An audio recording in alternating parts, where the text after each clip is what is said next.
Hey everyone, welcome to Now Loading. This week beside me I've got Alistair Brown, John Michael Soule, and Alyssa Harrison. My name is Jamie Chapman. Let's talk about some news. So the first thing we want to talk about, game prices are going up in Canada. And console prices. prices. The PS4 just got a $50 price hike. So why? Why is it happening? It's pretty simple economics. The Canadian dollar is weaker than the American dollar, and so... Yeah, theoretically Now it's the we're- same price. However, our money is worth less now. So that scales to make it more expensive, which isn't fun for us. No, it But doesn't. it's not Sony's fault. It has nothing to do with them. Games that were once $59 now hiking between $64.99, $69.99. But the big question is this going to slow down sales? Would you guys still buy a game at $69.99? We used to buy games at this price. I believe it was probably right around the start of the PS3 when it came out. The dollar was much weaker back then, and it got on parity with the American dollar, and now we're back in that situation. So the price is going back up. I don't think it affected game sales terribly. I mean, obviously, the U.S. is a huge market for game sales. So they're more concerned about that anyway. I mean, I feel like it's all relative. I mean, it's like when we look at a game pricing in the UK, and we end up thinking, oh, well, that's like $600 Canadian. But if you're in the UK and you're making pounds, it's all relative. So I feel like now, even though it's $69.99, yeah, we're not getting paid more. So I mean, at the end of the day, we still have the same amount of money, but it's just a simple, the currency is worth less. So that suggested retail price is now it's a higher number. Does it make you want to buy games less? No, it doesn't really change too much for me. I mean, it's not like it's not like a $30 jump. $10 is not nothing, but we buy a lot of games too. I think for like a more casual gamer, you probably see them buying a few less games a year is probably what it equates to. Instead of buying a game every couple weeks, they may be buying one every 3 weeks or something like that. Or if you buy 1 month, you buy a couple it's not less a than drastic leap. It sounds worse, I think, than it really is, because as you said, we've paid more than that. I mean, call me 64 old games used to cost fashioned. over Yeah. $100. I was just gonna say, I Yeah. remember getting it was like Blast Core or something for N64, and that game was like $89.99. I remember my parents, $100 for Good this time thing. to have PlayStation Plus because you get all sorts of. That's true. Or buy games on Yep. Steam like everyone does when the Steam sale comes around. I mean, there's lots of ways to save on games now too, right? If you don't mind waiting a little bit. I haven't noticed the price hike on digital games, and I don't know if that's That's a good irrelevant point. or not. This could be a good time for all three Yeah. companies to kind of swoop I've in. downloaded a couple of new games recently, and they were still $59.99, and it's charging me in Canadian. So I don't know if that's a retail. So the suggested retail price is now $70. So something like Future Shop or whoever will sell it for that. How much is Infamous on PSN? Infamous Second Son on the PSN. Have you pre-ordered it?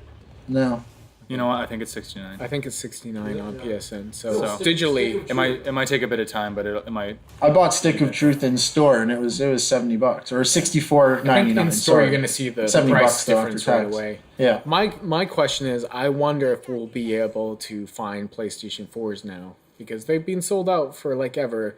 A friend of ours has been trying to buy one since December, and he still hasn't. Unless you're there or you pre-order one or something. It's luck of the draw, yeah.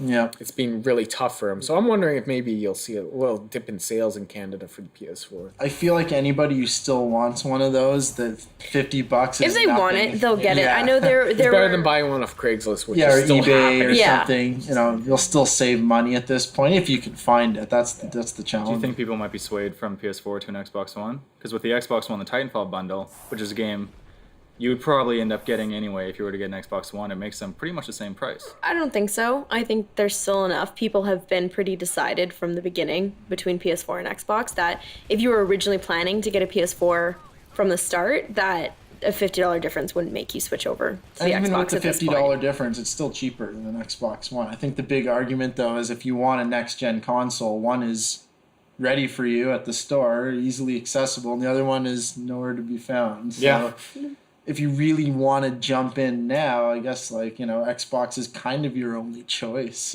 unfortunately. But it doesn't make it the right one. So patience.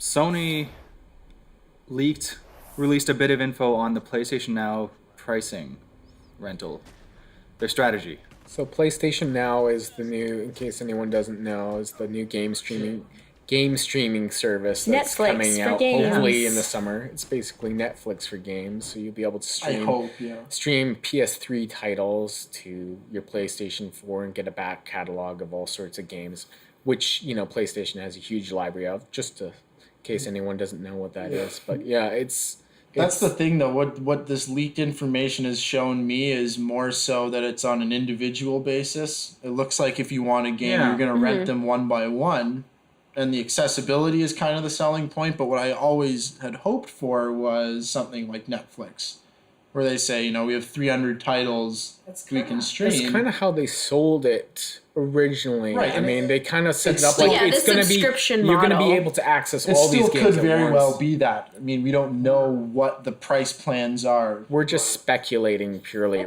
The PS Now service, it depends on what's available. You know, I don't want to, like, right away for sure, if I know the catalog isn't going to be great, I'm not going to be compelled to rush out and go sign up for it. But once it builds, you know, a decent, as soon as you get one or two things where I'm thinking, I might want to play that someday, then yeah, I'm going to sign up for it, because you're always thinking what if, right? Be like, oh, well, you know, I really should have signed up for it because, you know, that for that one time where you think Yeah. you're going to play it. You know, it goes with anything. When you buy a season of a TV show and you're like, well, what if I want to watch it again someday? Yeah, and Do I you think- watch it again? For me, Not at least, always. yeah. With retro games, for me, I find when I revisit them, there are very few that I really revisit and play through and get the full experience again. A lot of it is nostalgia. And a lot of it is just, you know, firing it up for an evening or 15 minutes, whatever it may be, and just sort of getting the experience again, or, you know, seeing the title screen again, hearing the music again, and then you're kind of done with it. So if something like PS Now can say, you know, we've got a ton of PS1 games that you probably never played, Yeah. if it's even $15 a month and they're saying you can fire up any of these games anytime you want, that's more than worth the value, you know, than even getting out my PS1 and digging up my old games. Yeah, for sure. I'll stream them again on there. Just rather for than, the convenience of not having to hook all that Exactly. stuff up if you want to try. I would mean, you play probably- games on PS Now that I own Yeah. on the stream purely because of the convenience. I do the same thing. I have Blu-rays I own, and I'm like, oh, it's on Netflix. Okay, well, I just press a button, it's done, you know. So the convenience is a major factor. I kind of wonder if it is a rental thing and it's like, well, $6 or whatever to rent a game for, 24 hours or whatever pricing model they come out with. I wonder if that, we were talking about last week about how AAA games are kind of becoming more of a smaller thing. I wonder if that'll help the mid-range developers. We were talking about like AA games and stuff like that, who are probably going to be hurt the most moving into the future. I wonder if that'll help maybe gain I can't talk. I wonder if that will help them gain back a little bit of ground, and because I mean you make a little bit of revenue off that. There'll be some sort of revenue sharing. I don't know what it'll be, but I wonder if that'll help. I wonder if on the flip side, the AAA games, you know, the ones that are current at least, you know, let's say a AAA game comes out and within 6 months, you know, they're like, we would love to put this on PS Now. Do you think games with that kind of money put into them will just, you know, are the streaming rights more valuable in turn?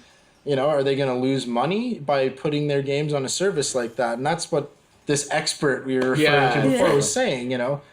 A game like Skyrim, when it's current and when it's new, to turn around even a year later and then offer it as part of a subscription, it takes away a lot of money from those big developers. Yeah, we don't know what the behind the scenes wheelings and dealings are. Yeah. But when we get more information, we'll talk about it again. It should be very interesting. it should be coming pretty soon I'm too. pretty excited I think it's for ready it. to Around launch the this year. summer, yeah, I they think said it's going to be possibly. pretty cool either way.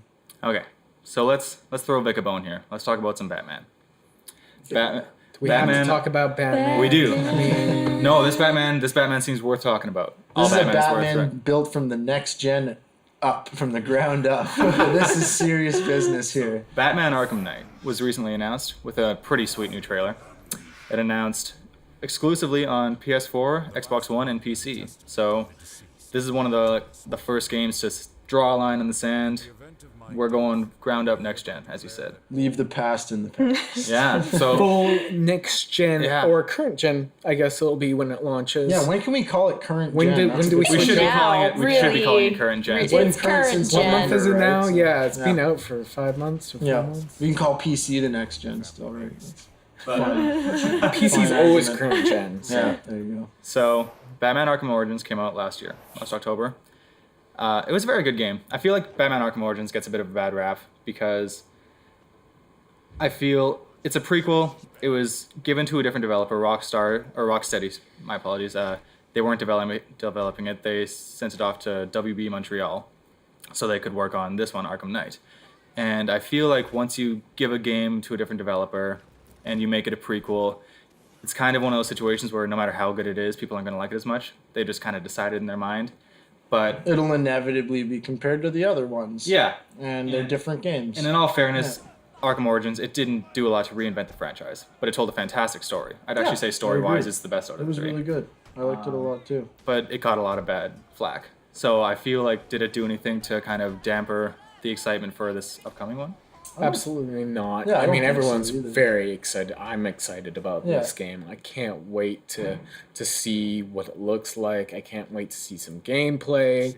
I mean, the cinematic trailer was amazing, Pretty as they awesome. normally Very good. are. I mean, Yeah. the Arkham Origins one was also amazing. So it's hard to tell what you're going to get from just one of those trailers, but Get to drive mean, the Batmobile you get to drive the Batmobile, which I'm excited for the first about. time? Yeah. I mean, it took them a while. I remember you got a tease of the Batmobile in the very first Arkham game. But I mean, it's hard to say much about it now because we really don't know. I'm excited that it's back in the hands of the main studio.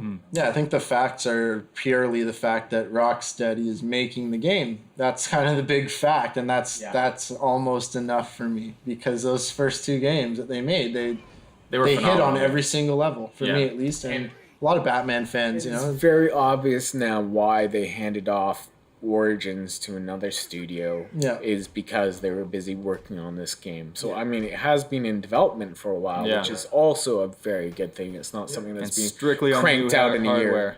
Yeah, and yeah, the fact that it's not coming out on Xbox and Xbox 360 and PlayStation 3 is fantastic. I mean, if you're a next gen game, current gen gamer, whatever we're calling ourselves now, if you have one of those new systems, it's great news because I think you're going to see them pushing the hardware a lot more. I mean, Think of how even when Arkham Asylum came out, that game looked phenomenal. Yeah. So I can only imagine what these guys can push the PS4 and Xbox One to do. you look at I mean, a lot of these games that are coming out on multi-platforms, and they do these comparison videos. Ground Zero sticks out in my mind because it's a recent one. They had a big comparison video that came out before it came out, and it had comparing Xbox 360 and Xbox One, PlayStation 3 and PlayStation 4. And you know what? It looked really good on the PlayStation 3 and 360. I mean, it's hard to sell me on it's got a higher price tag on the newer gen systems. I So feel like the fact that they become multi-platform or that they're ported from one to another, that's why they're comparable. exactly. A game that's built from the ground up for a PS4 and Xbox One isn't ported. It's going to be better. It's going to look You better. basically need to develop for the lowest common denominator and then go up from there. Yeah. And they don't need to do that now. Yeah, these games are ported to the last generation. So something, like Ground Zeroes, for example. The only reason there's a comparison available is because they're taking the same game and putting it on older hardware. So games that are built from the ground up will just naturally look better. They have to. It's a whole different development cycle. It's different code. It's completely different. It's a different game. When you need to sort of leave the door open for a port, I feel like that's where the comparison is possible. The fact that, a system that is optimized to its fullest now, like the 360 or the PS3, it's at the end of the generation. Compared to a launch title on PS4, it's not a big jump, but if you take a launch title from Yeah. PS3 and you stack it up with anything here, obviously the jump is much bigger. So I think the jump between the Batman games themselves will be pretty substantial. Is Yeah. what you're going to see, which Yeah. is really cool as well. yeah, I can't wait to see what current gen Batman looks like. Yeah. Current gen. current gen Batman. That's right. All right, Vic, we talked about Batman on Now Loading. That's it. That's all the time we have this week. See you next week on Now Loading.